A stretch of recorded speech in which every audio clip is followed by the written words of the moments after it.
Chapter 1. Megan. I pulled the curtains open and looked down at the street.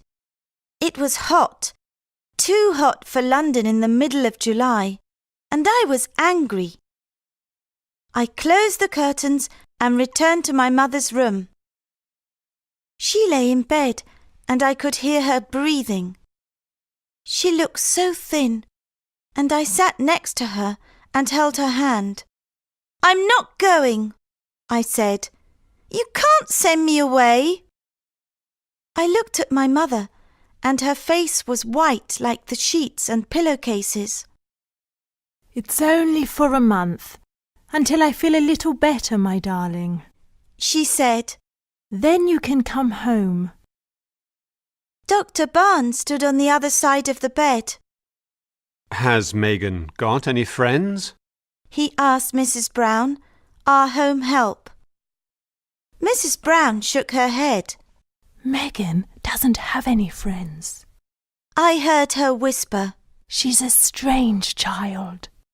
Friends? Of course I didn't have any friends. We moved to this part of London 6 months ago, and my new school was horrible. Mother didn't know. I didn't tell her about the bullies and the nasty text messages. Dr. Barnes put his glasses on. I could see that he didn't know what to do. We needed a miracle. Your mother is very unwell, Megan. He said. She needs to rest, and you can't stay here for the summer holidays. I don't want to leave you, Mum. You want to send me to the Highlands of Scotland to stay with Uncle Fraser, but I hate the countryside. I stood up and looked at the doctor. "I'm not going, and you can't make me go." But Dr. Barnes could make me go, and he did.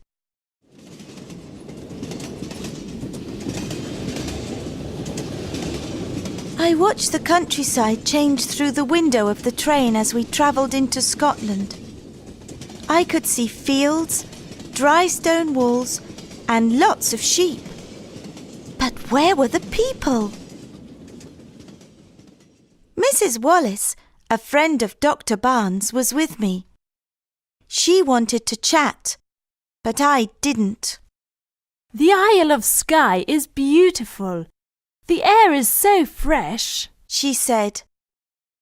"I hate fresh air. I like the air in London," I said. Mrs. Wallace sighed and opened her book. We changed trains, and the next one was very old.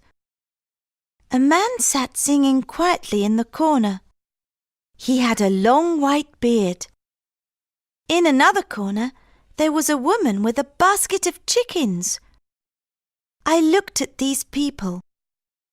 I came from a different world. In my world, there were shops, people, and traffic.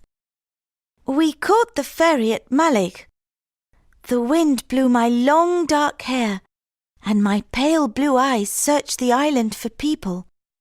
But it looked so quiet.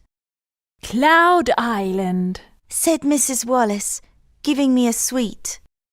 "In the Old Norse language, ski means cloud, and I means island. It's often misty here." I didn't answer. I could only think that I wanted to go home. We got off the ferry at Armadale, and I stood by the sea and waited for my uncle.